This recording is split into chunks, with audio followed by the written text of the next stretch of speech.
1. அந்தமான் மற்றும் நிக்கோபார் தீவு பகுதிகளில் இன்று தென்மேற்கு பருவமழை தொடங்குகிறது. தமிழகத்தில் இன்று ஒரு சில இடங்களில் பலத்த காற்றுடன் கூடிய மழைக்கு வாய்ப்பு இருப்பதாகவும், தமிழகம், புதுவை மற்றும் காரைக்கால் பகுதிகளில் ஓரிரு இடங்களில் அதிகபட்ச வெப்பநிலை 2-3 செல்சியஸ் இயல்பை விட அதிகமாக இருக்கக்கூடும். குறிப்பாக இன்று அதிக வெப்பநிலையும், அதிக ஈரப்பதமும் இருக்கும் நிலையில் தமிழகத்தில் ஒரு சில பகுதிகளில் வெப்பம் சார்ந்த அசௌகரியம் ஏற்படலாம் என்று தெரிவித்துள்ளது. 2. மத்திய இடைநிலை கல்வி வாரியமான சிபிஎஸ்இ 10, 12ஆம் வகுப்பு தேர்வு முடிவுகள் விரைவில் வெளியாகலாம் என்று எதிர்பார்க்கப்படுகிறது. சிபிஎஸ்இ தேர்வு முடிவுகளை அதிகாரப்பூர்வ வலைத்தளமான cbse.gov.in இல் பார்த்து தெரிந்து கொள்ளலாம். இன்று அல்லது 15ஆம் தேதிக்குள் ரிசல்ட் எப்படியும் வெளியாகிவிடும் என்று சொல்லப்படுகிறது. 3.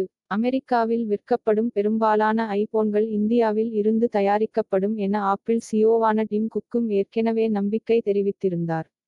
2024ஆம் ஆண்டு இந்தியாவின் ஐபோன் ஏற்றுமதி சுமார் 1.1 லட்சம் ரூபாய் கோடியைத் தொட்டது. இது முந்தைய ஆண்டைவிட 42 விழுக்காடு அதிகம் என்கிற விஷயம் இதில் கவனிக்கத்தக்க ஒன்று. ஃபோக்ஸ்கான், பெகட்டன், டாடா எலக்ட்ரானிக்ஸ் போன்ற நிறுவனங்களின் மூலமாக இந்தியாவில் ஐபோன்கள் உற்பத்தியாகும் நிலையில் இவற்றுள் 70 முதல் 80 விழுக்காடு உற்பத்தி தமிழ்நாடு வசமே உள்ளது. 4. டெஸ்ட் கிரிக்கெட் போட்டிகளிலிருந்து விராட் கோலி ஓய்வு பெறுவதாக அறிவித்துள்ளார். இதையடுத்து இந்திய அணி அடுத்த உலக டெஸ்ட் சாம்பியன்ஷிப் தொடருக்கு தயாராகி வரும் நிலையில் திடீரென தனது ஓய்வை அறிவித்தார் ரோஹித் சர்மா. டெஸ்ட் போட்டிகளிலிருந்து ஓய்வு பெற்றாலும் ஒருநாள் போட்டிகளில் தாம் தொடர்வேன் என்றும் தெரிவித்தார். 5. அதிக உப்பு சாப்பிடுவது. நீங்கள் குறைவாக உணவில் உப்பு சேர்த்து சாப்பிடுபவராக இருக்கலாம். ஆனால் நீங்கள் சிப்ஸ், பேக் செய்யப்பட்ட சூப்கள், இன்ஸ்டன்ட் நூடுல்ஸ் போன்றவற்றை அதிகமாக சாப்பிட்டால் உங்கள் சிறுநீரகங்கள் தாங்க முடியாத அளவுக்கு சோடியத்தை எதிர்கொள்ள நேரிடும். அதிக உப்பு உட்கொள்ளல் இரத்த அழுத்தத்தை அதிகரிக்கிறது. இது நாளடைவில் சிறுநீரக பிரச்சனைகளையும் ஏற்படுத்தக்கூடும். அதிக சர்க்கரை பானங்கள் குடித்தல். அதிகளவு சர்க்கரை நிறைந்த பானங்கள் குடிப்பது உங்கள் சிறுநீரகங்களை பாதிக்கின்றன.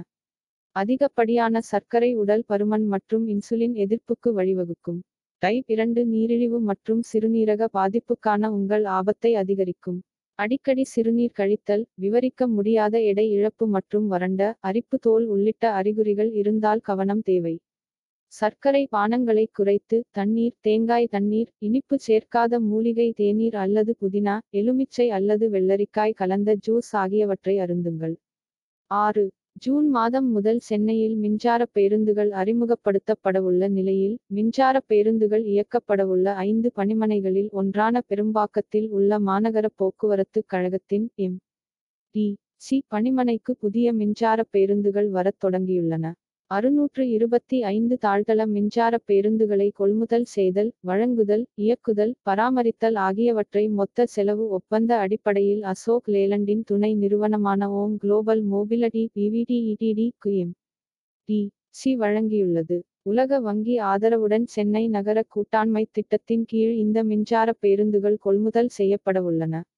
7. சர்வதேச சந்தையில் நிலவும் கச்சா எண்ணெய் விலைக்கு ஏற்ப இந்தியாவில் பெட்ரோல் டீசல் விலை மாற்றியமைக்கப்பட்டு வருகிறது.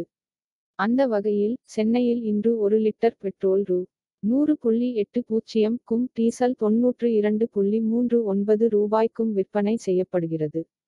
அதேவேளை இயற்கை எரிவாயு கம்ப்ரெஸ்ட் நாச்சுரல் காஸ் 1 கிலோ ரூ.91.50க்கு விற்பனை செய்யப்படுகிறது. 8. கடந்த ஆண்டுகளில் 6500 MILLIAMPEREHOUR முதல் 7200 MILLIAMPEREHOUR வரையிலான திறன் கொண்ட போன்கள் சந்தையில் வெளிவந்துள்ளன.